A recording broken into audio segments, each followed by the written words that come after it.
Rocco Nacino, Ara San Agustin at Angela Alarcon in-explore ang ganda at kasaysayan ng Alicia Isabela. Narito ang report. Sa gitna ng natataasang bundok at lunti ang tanawin, matatagpuan ang bayan ng Alicia sa probinsya ng Isabela. Ito ang in-explore ng ating Kapuso Stars na sina Rocco Nacino, Ara San Agustin at Angela Alarcon. Mula sa Kawayan Airport, babiyahe pa ng may 30 minutos bago marating ang bayan ng Alicia. Welcome to Alicia Isabela!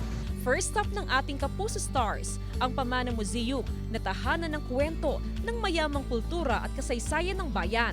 Alam nyo ba na noong September 28, 1949, nang ipinag-utos ng dating presidenteng si Elpidio Quirino na palitan ang pangalan ng bayan sa Angadanan Viejo, ginawa niyang Alicia bilang pag-alala sa kanyang asawang si Alicia Siquia Quirino. Binisita rin ang isa sa pinakamatandang simbahan sa lalawigan, ang Our Lady of Atocha Church na itinayo noong 1849. Kaunting kaalaman mga kapuso, ang Our Lady of Atocha Church na itinayo ng mga Espanyol noong 18th century ay idineclare ng Department of Tourism bilang isa sa National Religious Tourist Destinations dito sa ating bansa. Kilala rin ang Alicia bilang pinakamalaking rice producer sa Cagayan Valley.